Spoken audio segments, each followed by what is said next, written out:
أعوذ بالله من الشيطان الرجيم. بسم الله الرحمن الرحيم. الرحمن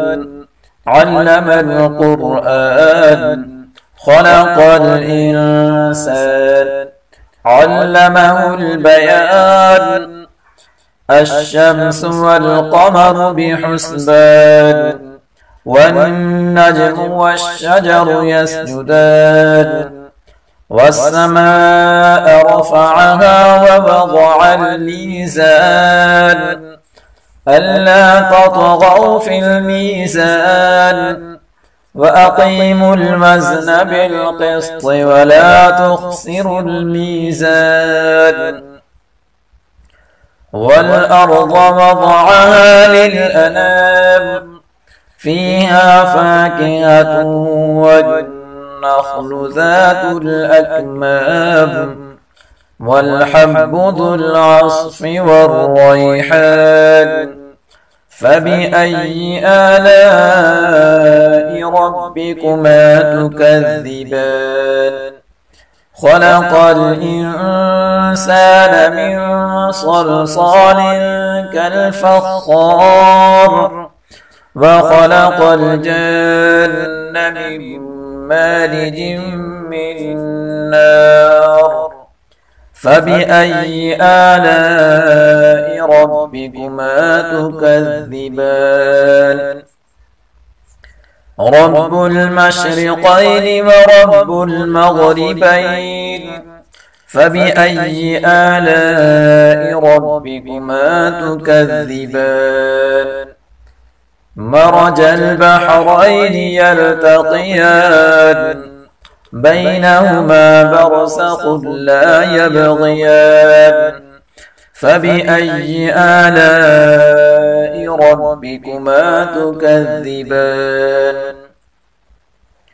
يخرج منهما اللؤلؤ والمرجان فبأي آلاء ربكما تكذبان وله الجوار المنشآت في البحر كالأعلام فبأي آلاء ربكما تكذبان كل من عليها فان ويبقى وجه ربك ذو الجلال والإكرام فبأي آلاء ربكما تكذبان يسأله من في السماوات والأرض كل يوم هو في شأن فبأي آلاء ربكما تكذبان سنفرغ لكم أيها الثقلان فبأي آلاء ربكما تكذبان يا معشر الجن والإنس إن استطعتم أن تنفذوا من أقطار السماوات والأرض فانفذوا لا تنفذون إلا بسلطان فبأي آلاء ربكما تكذبان يرسل عليكما شواظ من نار ونحاس فلا تنتصران فبأي آلاء ربكما تكذبان فإذا انشقت السماء فكانت وردة كالدهان فبأي آلاء ربكما تكذبان فيومئذ لا يسأل عن ذنبه إنس إنس ولا جان فبأي آلاء ربكما تكذبان يعرف المجرمون بسيماهم فيؤخذ بالنواصي والأقدام فبأي آلاء ربكما تكذبان هذه جهنم التي يكذب بها المجرمون يطوفون بينها وبين حميم آن فبأي آلاء ربكما تكذبان ولمن خاف مقام ربه جنتان فبأي آلاء ربكما تكذبان ذواتا أفنان فبأي آلاء ربكما تكذبان فيهما عينان تجريان فبأي آلاء ربكما تكذبان فيهما من كل فاكهة زوجان فبأي آلاء ربكما تكذبان متكئين على فرش بطائنها من استبرق وجنى الجنتين دان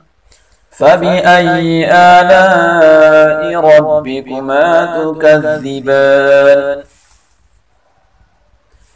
فيهن قاصرات الطرف لم يطمثهن إنس قبلهم ولا جان فبأي آلاء ربكما تكذبان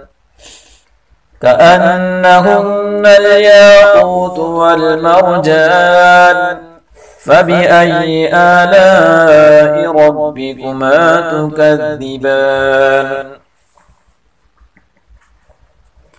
هل جزاء الإحسان إلا الإحسان فبأي آلاء ربكما تكذبان ومن دونهما جنتان فبأي آلاء ربكما تكذبان مدهامتان فبأي آلاء ربكما تكذبان فيهما عينان نضاختان فبأي آلاء ربكما تكذبان فيهما فاكهة ونخل ورمان فبأي آلاء ربكما تكذبان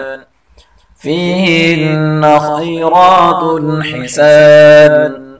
فبأي آلاء ربكما تكذبان حور مقصورات في الخيام فبأي آلاء ربكما تكذبان لم يطمثهن إنس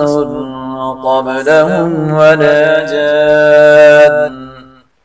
فبأي آلاء ربكما تكذبان